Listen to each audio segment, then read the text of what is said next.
So good morning, everyone, and welcome to day 2 of LIDW 21 and to our session today, which is in-house lawyers and our soft skills, how we work.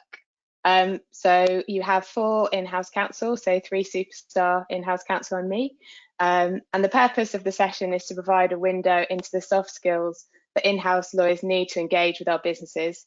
So technical ability is obviously taken as a given for in-house counsel by the business, and it's our soft skills which are really crucial to success within our respective companies. Just some housekeeping before we begin. I want to just point out the chat function. It'd be great to make the session interactive, so please do post any questions for the panel in the chat and we'll try to cover as many of those as we can. Just so you know, the session today is being recorded, so bear that in mind when you're asking your questions. So today we're going to explore how in-house lawyers work, the soft skills that we need to do that effectively, how we can optimally work as business partners, and how the law firms that we instruct can support us as their clients, and then cover whether there'll be any change in the dynamic post-COVID or as we move out of the current COVID restrictions. So introductions, I'm Emily O'Neill and I'm the General Counsel for Deminor in the UK. We've provided litigation finance for 13 years and our underwriting team works collaboratively across our 7 offices. We focus on understanding our clients' commercial rationale and tailoring our finance to the client. Prior to joining Deminor, I spent 7 years as the Chief Counsel for IP and Litigation for a FTSE 110 company, managing disputes for the global group. So today I'm joined by Taliah Walklett, who is the Senior Litigation Counsel at Nokia, Gavin Lawson, who is the Director of Intellectual Property at Gilead Sciences, and then finally Neil Truman, who is the Chief International IP Counsel at Mundi Pharma. So I'll let them introduce themselves properly in a minute, but first it would be good to find out a little bit about the audience today. So we're going to launch a quick poll. Mariana, could you launch the poll? Thank you. So where do you work? Are you in a law firm? Are you in-house, or are you in another kind of organisation? So if you could just select one of those. Where do you work? And this will help us to really tailor our discussion today. Okay, thanks, Mariana. Let's close the poll and see who's out there, if anyone.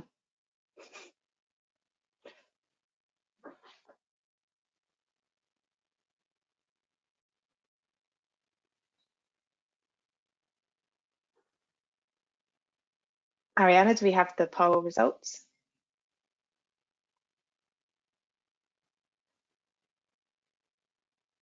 Not yet. Okay, so we're only 4 minutes in and we already have a technical hitch. Hopefully we'll come back to the poll. So before I hand over to the panel to introduce themselves, I'll pose the first question. I'm anticipating from the number of people who accepted to join today that a lot of our audience are in fact in private practice. And I remember leaving private practice almost a decade ago and starting my in-house role, as I wanted to be more commercial and closer to the business. But I soon began to realise that the role was very different than I had actually anticipated. I think being involved in cases from cradle to grave, leading settlement negotiations, actually doing disclosure or managing foreign proceedings, and unlike many of my teammates here, I only contribute 1 language to the 13 spoken in our team. I had to learn a lot of different skills and operate in a different way. So the first area that we're going to talk about is, can you remember what your transition from private practice to in-house was like? Taliah, would you like to introduce yourself and share your thoughts? Hi everyone, I'm Taliah Walklett. I've been at Nokia now for 10 years. Nokia, we sell network equipment. When I joined, it was a different organisation. We were selling mobile phones. So we've been through a lot of changes in the last 10 years. I mainly deal with litigation, and technically I'm part of the European litigation team, but we basically run litigation anywhere but the Americas. So the rest of the world, I guess, is the team. And before joining Nokia, I was in private practice in London. So yeah, I've been at Nokia 10 years, so I've had a bit of time to get my head around some parts of the role, though I'm still always learning. There's all the poll results. Do you want to deal with that first, Emily? Oh yes, or you could tell. So we're over half of us are in a law firm today, 25% in-house and 20% other. So I think that reflects the sort of the people that accepted to attend. So that's Bit of a mix. Great. A mix. Brilliant. Thanks, Mariana. Let's go back to the panel. Thanks, Taliah. So yes, the question was transition. So I think one of the things that I found hardest, well, one of the many things that I had to learn to do was things like learning what decisions I was able to make, what decisions I couldn't make, what I had to pass up the chain internally. That obviously is a bit of a change from private practice, and that I had a lot of support in with a great team that really gave me confidence in basically saying whatever you say we support was the message, which I think is a key in moving in-house, finding the team that supports you to make that transition. The other thing that I found quite challenging at times is time management. You have a lot to get done. Things come across your desk all the time. I have a constant barrage of emails. Can you do this? Can you do that? It never stops. I have no support, no paralegal support, no associates, nobody I can delegate to. So the buck stops with me. I have to find somebody who can do something, or I have to do it myself, and it's constant. So it's very hard to find time to focus. So you can't, for example, reading complaints and drafts and approving those things. I have to actually take time out of my calendar to deal with, because otherwise, if I don't block time out, I have constant back-to-back calls and no time to actually do any work.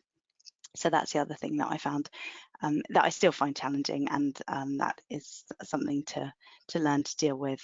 But although there are challenges, I do love being on this side of the fence, and I love being able to solve problems myself and be part of the strategy. That's really what I enjoy the most, just actually either being part of it or actually coming up with a strategy, which you don't really see on the private practice side. Great, thanks, Taliah. Neil. Hi everyone, I've been at Mundy Pharma for about 6 years. I was in private practice in London and Chicago, and before that, I suppose you go into in-house without much of an idea of what it's going to be like, and everywhere is slightly different. I've got Mundy Pharma's very international. It was very regionalized into sort of a North America, Asia and Europe, and I started out covering just Europe, and then sort of more globally, which does have an influence on the clock, the relentless sort of around the clock feel to it.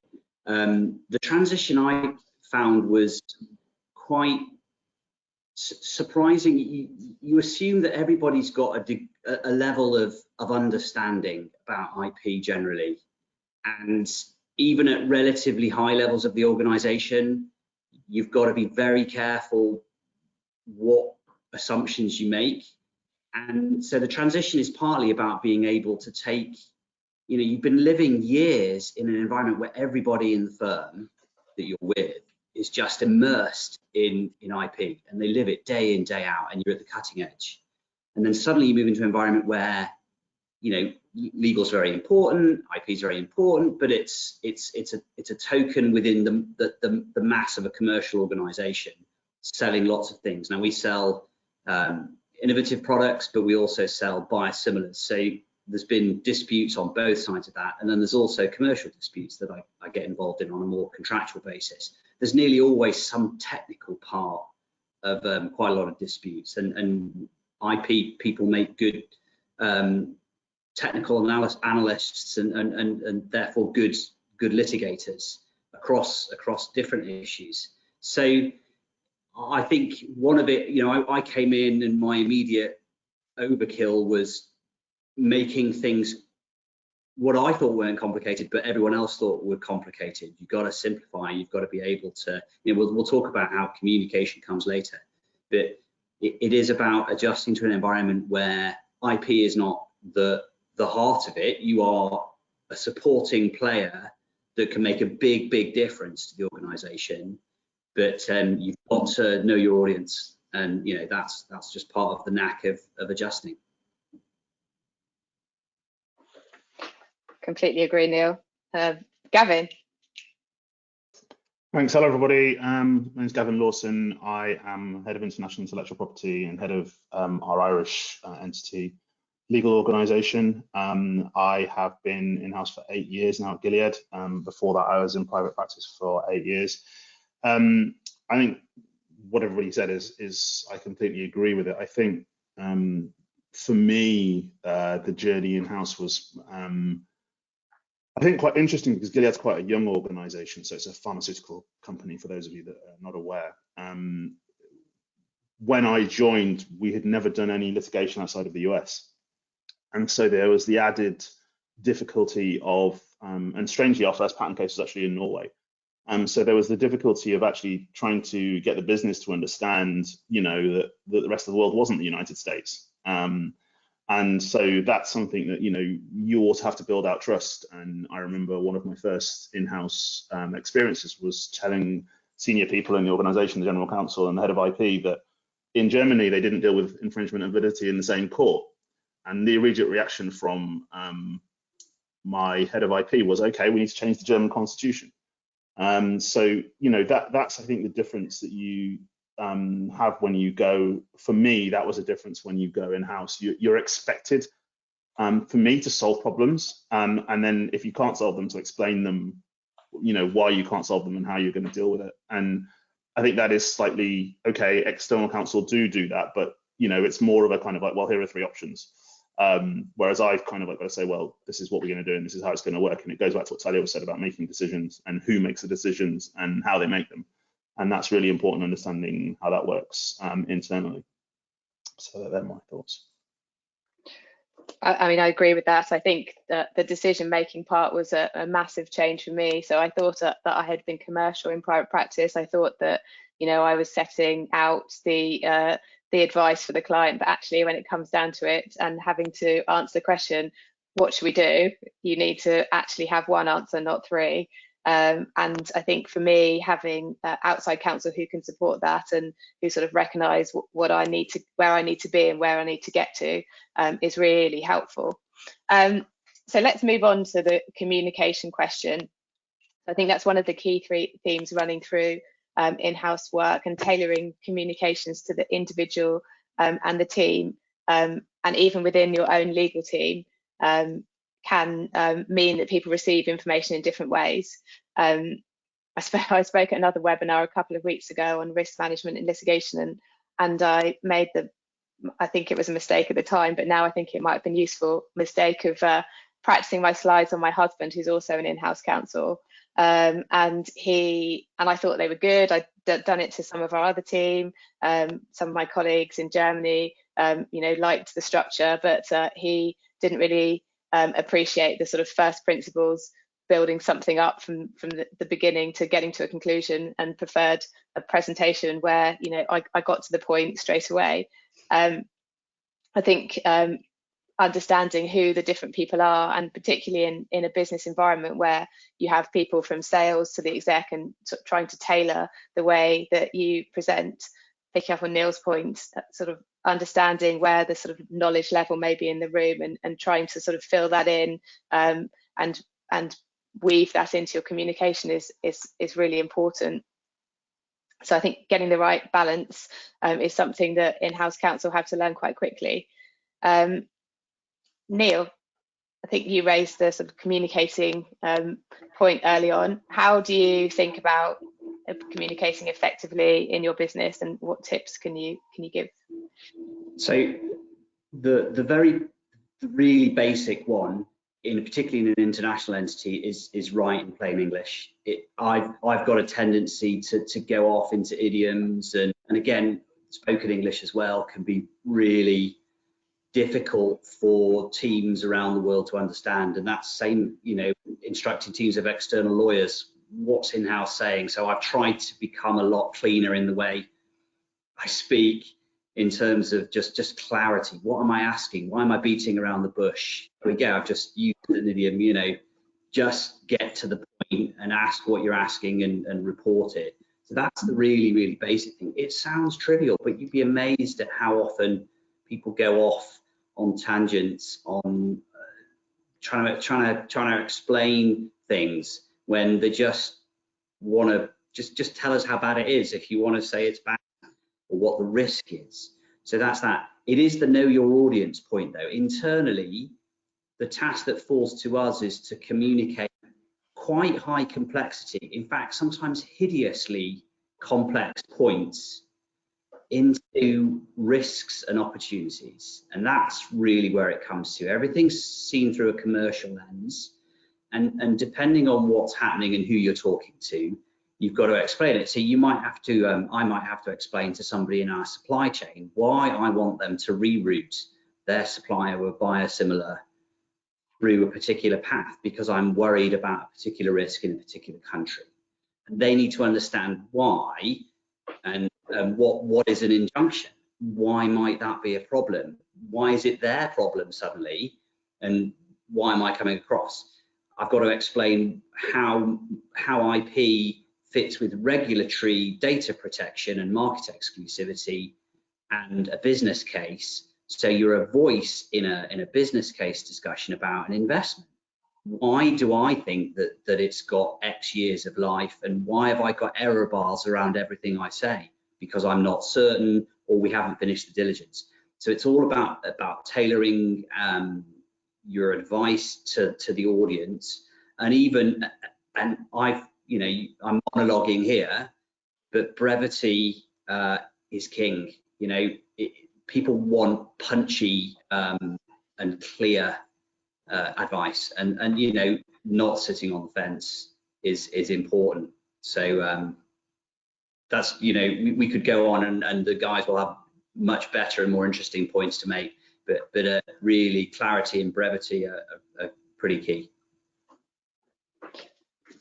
I agree with that, and I think one of the hardest things for me was coming from a private practice environment where you would set out, you know, everything in a full advice note, and then suddenly coming to an environment where you're advising by email, and nobody wants that, and trying to sort of move away from that. And because I have a terrible memory, I used to write my own advice note to myself and keep that on the file, because if I came back to something a couple of months later, and picking up on what Taliah said, things do move really quickly in-house. It was quite helpful for me to be able to look back and see my analysis and then step back through that.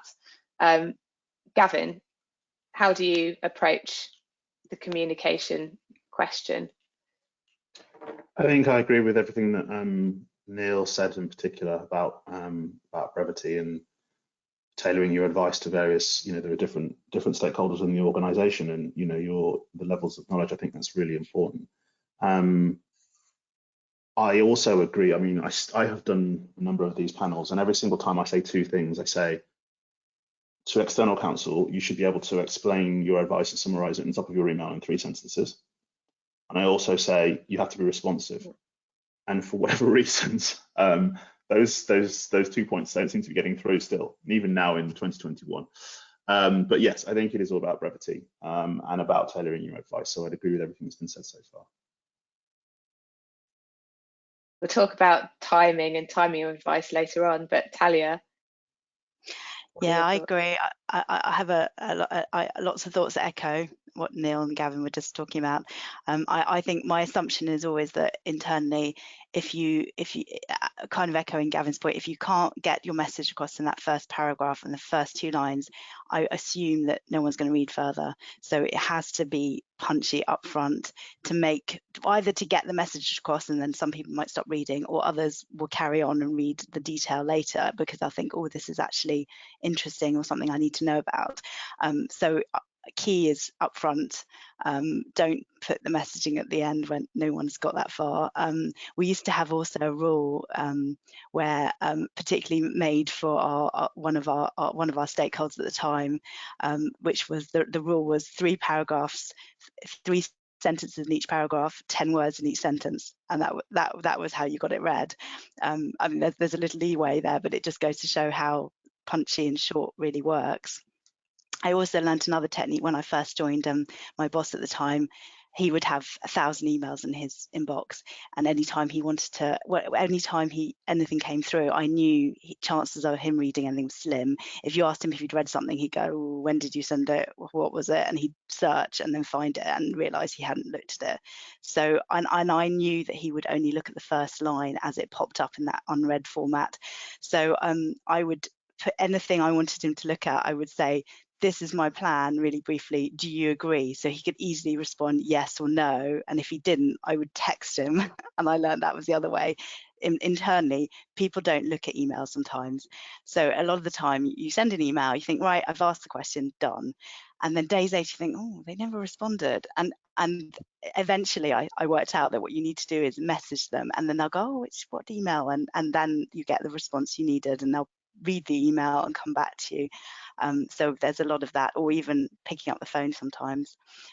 So yeah, my general assumption is people don't read emails, and I think that's a fair starting point. And I think it's... Go on, Emily, sorry, I just wanted to add a little bit more. Go on. I was just going to say, and I think it sort of fits in with the fact that you're no longer in a business which is generating money from law, you're in a business which is making and selling stuff. And so, you know, something that you might feel is massively important, you know, you're about to file a pleading the next day. For the business, that's not necessarily important to them. And I think I echo Taliah's point, the number of emails is off the chart. And if you need to get something through, it needs to be punchy, it needs to be direct, and you may need to follow up. It's not off your desk just because you've sent it out for approval. Sorry, Neil. No, absolutely. It's this, I just reiterate, I don't know whether the perception is it's sort of fairly relaxed and you just work with the commercial guys, that you can't miss the theme that's come from Gavin and Taliah about the fast pace and the ability to have to give advice on the fly under pressure, where it seems a bit one way. Legal and IP have to do one thing, but you don't necessarily get the love and people aren't reading your emails. So there is that sort of methods of saying, we're going to do this, or we're going to allow you to do this, these are the risks, but you know, you don't necessarily need a response, and you're framing it as, unless I hear from you, we're going to do this. And it's a degree of risk sharing, but making sure you frame everything as, this is a commercial risk. You know, everything's ultimately a legal risk in what we do, but what does the business want to do, and who's the right stakeholder for deciding? So if you've got the right people along, and there's a big networking piece to follow, you know, when you arrive, you've got to network pretty hard, much more than you network within a law firm. You've got to go out and find who does what, and you discover that you can't just ask somebody to change the way they manufacture something. You know, I mean, it sounds like you ought to be able to get somebody to change what they're doing, because you've got, you know, the weight of an IP risk behind you. But some of the inertias in a commercial business are massive, and you know, there's a lot of pressure to do what you do, but people don't want to respond. You've got a lot of lobbying. It's almost networking and lobbying internally as a legal person, and it's under pressure. So I sometimes, if I find somebody who's particularly under pressure, I will say, and they're not going to respond, but I need to have put something on the record. Again, top line, we're going to do this, or we're going to let you do this. These, you know, but understand there's some risk, because the problem is you don't want to stop somebody doing something for a modest risk, but you don't want surprises either. So you've got to try and nuance those communications. It's a bit of a balance, depends on what's going on. I just want to quickly add to what Neil was saying there. I do think that is a huge difference about being in-house is socialization. And it's a word that I hadn't even come across before I went in-house. And it is, you know, as Neil was saying, you have to reach out to all your stakeholders. And I have a golden rule, and this takes more time, that no decisions are ever made in set piece meetings. I know exactly what everybody's going to say in the meeting beforehand because I've spoken to each of them beforehand. You don't want to be in a meeting where there's a surprise, not a big set piece meeting when the GC's there. You need to know what everyone's going to say, and you need to know how you're going to combat any issues that, you know, where you may face resistance. And so that's all part of the communication piece, knowing and understanding that. It means a lot more work, it means a lot more phone calls, but it means that you get to where you want to be more successfully than if you just basically drop stuff on people and expect them to react, even when they don't understand it. How do you think outside counsel can learn the businesses to be able to support with that? Because I think in a way, you know, it is our responsibility to know our business and to meet people. And I remember when I was in the operating company at Spectris, as the group litigation counsel, when I arrived on site, I was not the most popular person. You know, people were not flocking to have a chat. It was that if group came to a particular business site, that was bad news, and if it was a litigation counsel, that was worse news because it meant somebody was going to be a witness, and I would want to gather some information, and then the IT people would be hiding under their desks. So how did you approach sort of building the network, and then how can outside counsel understand the business to be able to help you and support you in doing that? Neil, you're nodding. Yeah, I'm going to say that when something goes quite well, you have to share the love. So when and IT is a classic example, you give credit to you send an email to their boss saying, hey, look, we had a good document collection. You know, we're getting it. We're about to approach the war stories sort of part of this with outside counsel, but where we had a good document collection, big disclosure exercise, expensive, but you know, it went really well, particularly in contrast to our opponent where it didn't go well. And I can't necessarily take credit for running it internally. There's so many factors in any given organization. But the IT team, you lobby, you cajole, you work them and you cooperate with them. And then if something's gone well, you give credit. You send an email saying, look, we finished the document collection, you know, this was good, this was okay. And you send it to their boss and you copy them and you look, credit, you know, if it didn't go well, you should also give some, like, you know, would help if we, you know, for next time, I think we should do that. The corporate mantra that you don't see necessarily in law firms. We've got all these, you know, these corporate buzzwords, but after action reviews are a thing that mean you try and stop after you've done something and you review it and you look at what went well and what didn't go so well and you try and improve. So there's this sort of self-improvement. They're easily forgotten. They are. But when something goes well, I give credit internally where people have supported. You support back, and then you try to be, and that's how you build credibility in a network within the organization. People go, okay, I'm going to help that person again because we're all pulling in the same direction. So it costs you nothing to send an email to their boss, you know, and you know, that's part of their annual review process. Oh yeah, I did that disclosure exercise and it went okay, didn't it? It just makes people happy, and actually it's not hard to do, and you can build. You can get momentum for because things will go wrong. Stakeholders, I've got a few war stories to follow in a bit, but you know, you will get surprised, and those are the worst moments because everyone thinks you're omniscient, and you know you should be able to predict wins, losses, and all things in between. So when people have got your back, when there's a surprise, that makes a big difference. Taliah. I was just thinking lots of things that Neil was saying were ringing true to some extent. There's a lot, building up goodwill is really important, sort of more on the war story side, but we as a team have had bad experiences a long time ago. So we have a policy where every time anybody internally has an external discussion, somebody in our team is present. And in fact, we made the mistake, we had a ton of super early calls and ridiculous stuff going on last year, and we didn't follow that rule, and it was a mistake, and it reminded me how important it is, because when outside counsel speak to internal people who are not necessarily part of legal, not necessarily part of their job, they're doing their they're doing their own work with their own time pressures. External counsel come in and think, right, I need to get what I need to get, and they have a different priority.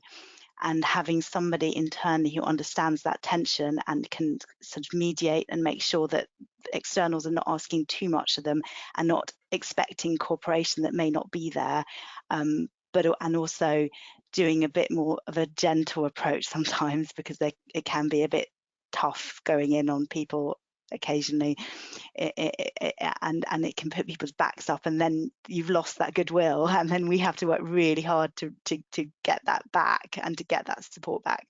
So it's something we've really learned, that again I really learned from the experience last year. It's invaluable, because then you have that goodwill to build on, or you can start that process.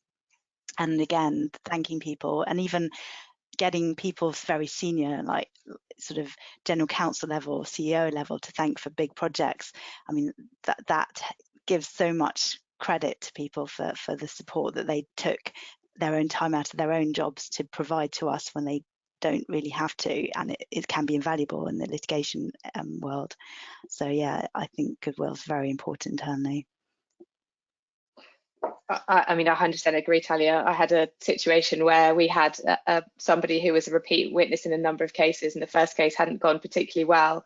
We had a second counsel coming in for our next case, and they didn't know the background. We had a couple of witnesses who were very nervous, petrified of being deposed. This was in the US, and I think it's an in-house counsel role to help manage that. And if you're not on those calls, or you're not in those discussions, even though that takes up a lot of time in a day, when the emails piling up and you have other, I'm going to call it, actual work to do, that it really does make a difference to just maintain that goodwill, and just to help people, because I think at the end of the day we're all quite used to litigation, whereas most of the people within the business are not, and the thought of having to go back into a court and be grilled is not something that they've ever been prepared for, if they're an engineer or a manufacturing person, or even even the CFO. So as a corporate representative, so I think it's really crucial.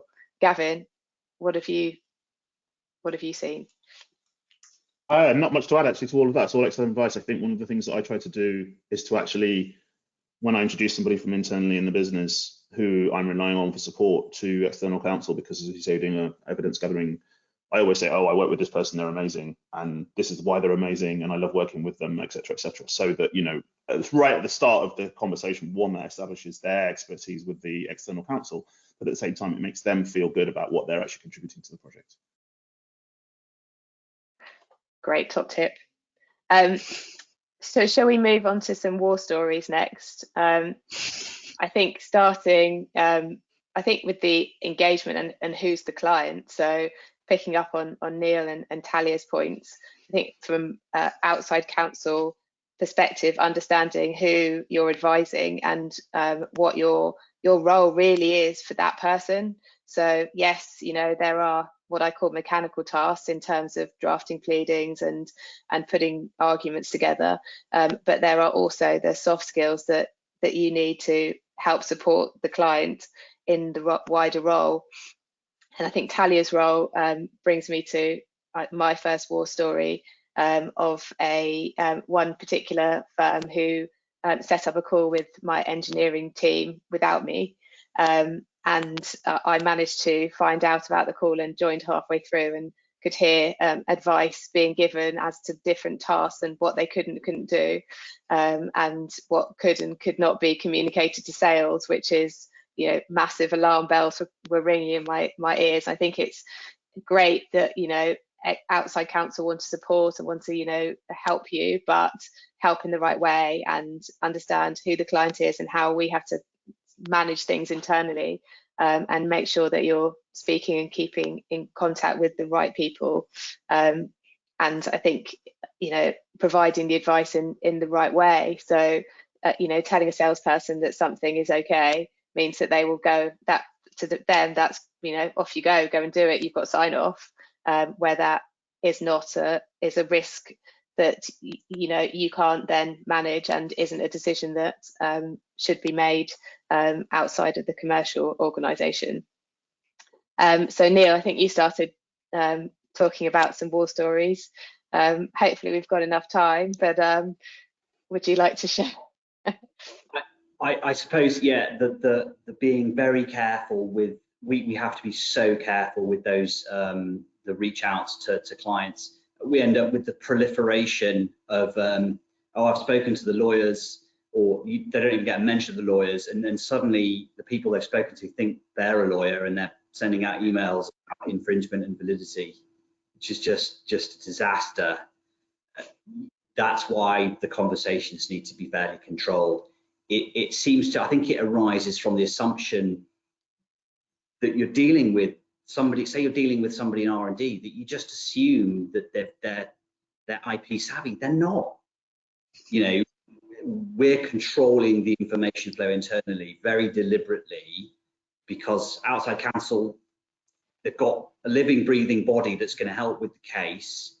They're interested, they're excited. In fact, sometimes that's scarier than the ones that are a bit reluctant with a case. But the ones that suddenly think they're a lawyer become a bit of a risk as well. So we've seen some of that. Flipping to one particular war story and how outside counsel can help. You know, we're all about managing people and managing commercial risk.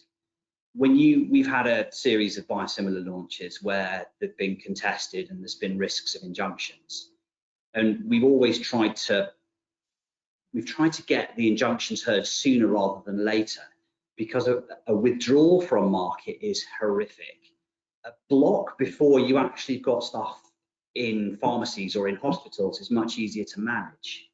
But I have one, you know, so think about your client, think about the pain and suffering your client's going to go through,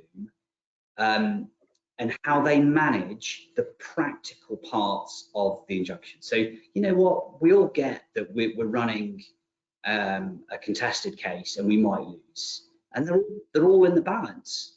But I've got to deal with a business that is desperate to sell, so the engine is revving fast.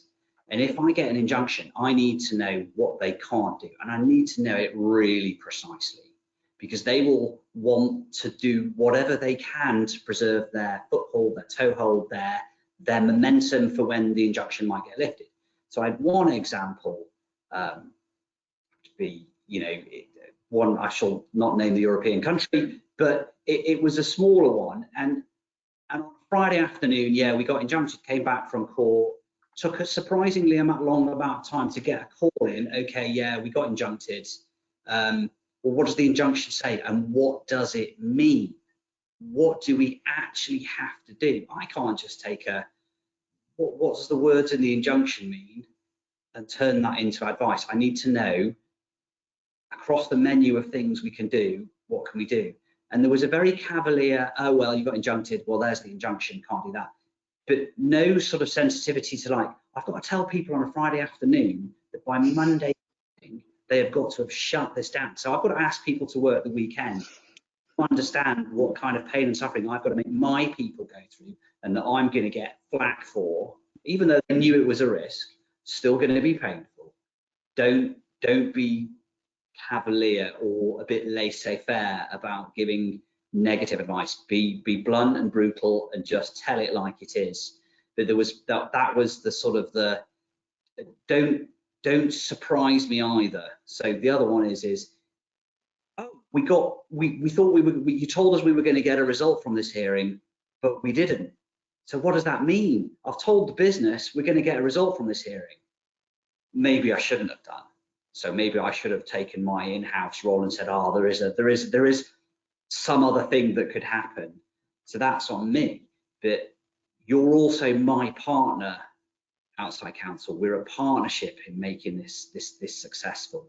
And even if we lose, there's a partnership in managing it well. So be my partner, don't surprise me, and always try and think, you know, maybe they'll kick it off, or maybe they'll do something completely out of, you know, use your experience, help me to help advise the business. So that's one walkthrough. There's others to come, but I'll pass that on. I think just to pick up on that, on the no surprises, and also being clear in advice. I think that for me, disclosure or US discovery was one area that I felt quite exposed on often. I was in an international organisation. You know, we had a number of different business units which had a number of different sites, and you know, I know what is involved in disclosure. I know what it means, so I don't need a definition, but I need to know, what do I actually need to do?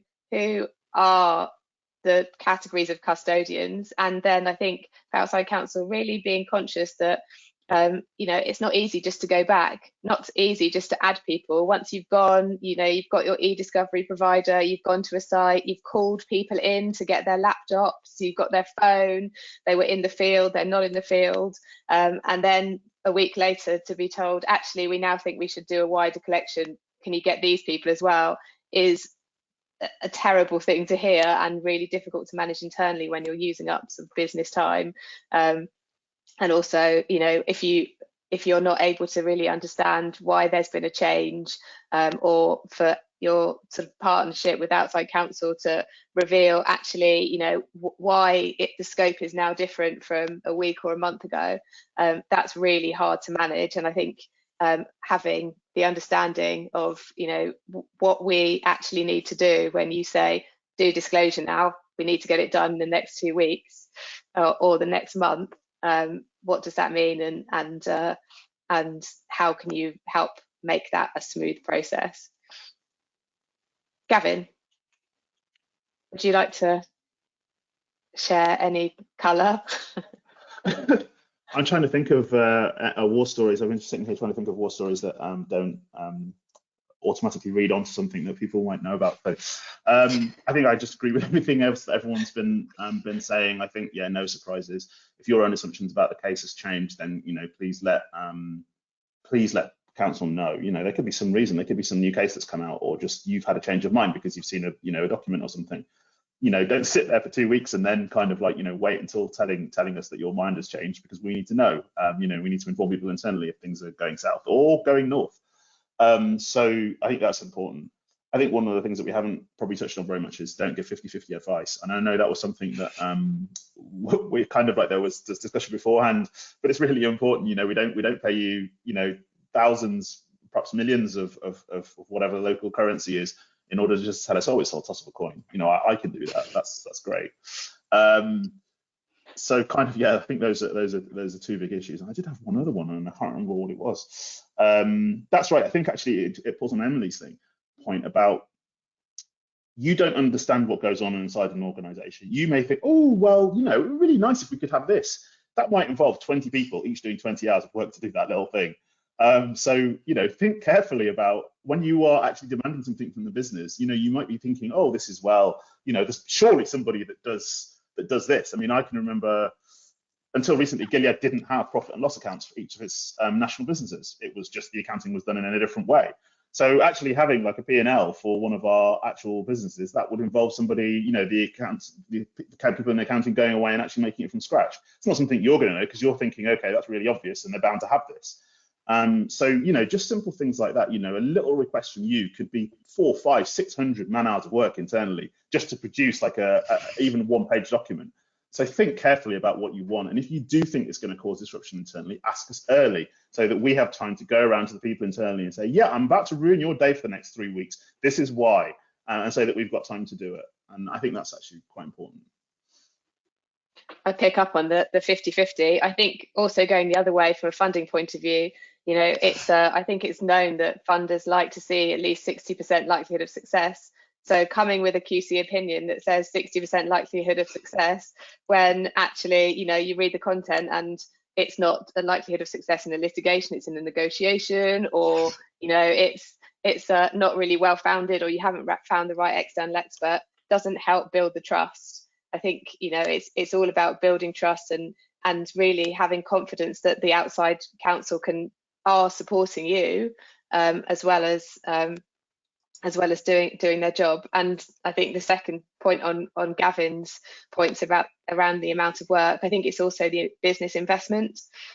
So for me, the first case that I was involved in, we were going to bring an enforcement action. This was month 1 after moving from private practice. I'd done all of the analysis. I thought it was a good case, and the head of commercial, who was a member of our board, came to me and said, right, so you think we should push the button? I was like, yep, I think we should push the button. And he said, okay, that's fine, but know this, our business is selling products. This is a huge investment for us. If this doesn't work out, people will lose their jobs. And it kind of made me just sort of sit back and actually, you know, you really see the impact of what's going to happen. And you know, we were successful in that action, and the president of that business flew over from the States to personally thank me for the support on the case, which was amazing. Doesn't always happen, but that was quite rare. But you know, at the end of the day, I think it's, you know the impact internally of what your decision is, and you don't, being closer to the business has benefits, but it also has, you know, sort of negatives. Taliah. Yeah, just one more point for me. Building on the point about relationship and trust. I think my biggest tip is make your instructing counsel look good, because that won't get you into any hot water if they look good. Some of my biggest issues have been where outside counsel have gone over my head to my boss, to my general counsel, cut me out the loop, which never goes down well. And also there's no way that doesn't happen without me talking about it sort of to them and saying this is not on. So don't annoy your instructing counsel like that. The other issue sometimes happens is bypassing you to go into your internal clients. Again, never goes down well, causes all kinds of issues, and it's horrendous as an instructing counsel to have your client come to you and say, but this is what I've been told by the law firm, and there may be a reason why you'd finesse the message a different way, and it sort of undercuts everything you've worked towards. So make your instructing counsel look good. It won't get you into any hot water. I just want to add quickly to that point that Taliah just made at the end about going around your instructing counsel. That's actually in breach of our engagement letter terms. So if you do that to us, then you're in serious trouble. And you know, I can't stress any more than what Taliah has just said. Don't do that. We have to control the message internally, and yeah, there's no trust if you do things like that. I'm kind of like commiserating. I wasn't aware of that, and I'm horrified. Well, yeah, needless to say, it doesn't lead to repeat business. I think the other thing is, when you're in a meeting with sort of senior stakeholders within the client, remember still who the client is, and also, you know, make them look good. So it's not an opportunity to make yourself look good to the CEO. It's an opportunity for you to strengthen the relationship with your own client, and, you know, taking over the meeting and going into a lot of detail, you know, might make you feel good, but the CEO is probably not that interested. And you're probably not going to have a great relationship with your instructing counsel.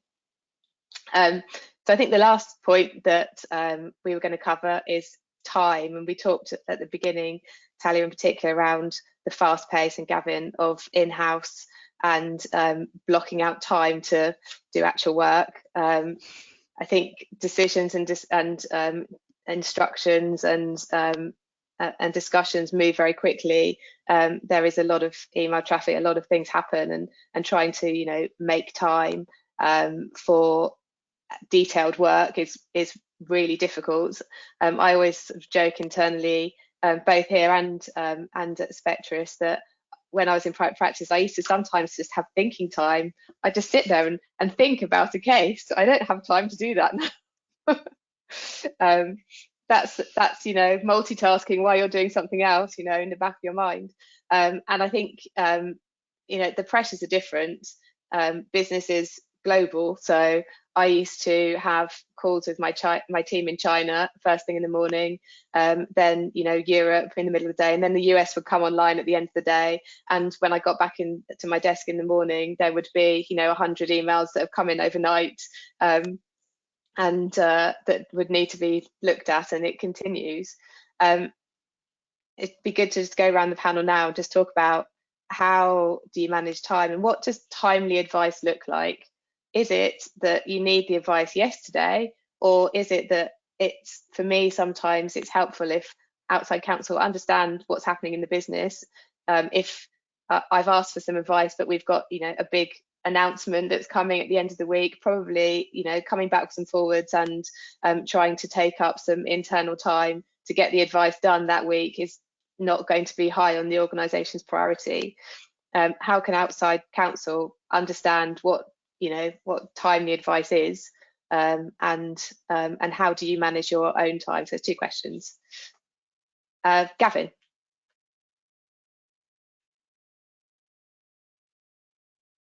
No, I think I agree with the point about trying to set out time. I actually take Wednesday mornings, and that's just blocked out, and that's the only way that I can keep up. So no, I agree with that, and time management. I was talking to someone about this the other day, and they were saying they have Slack as well, which means there are now two different routes for them to kind of like get random messages from people. I think it's an issue we've all got to deal with, the time management issue. I actually don't know. I'll be deadly honest with you. I don't know the answer to this question. You know, I'm actually looking forward to hearing what the rest of the panelists say.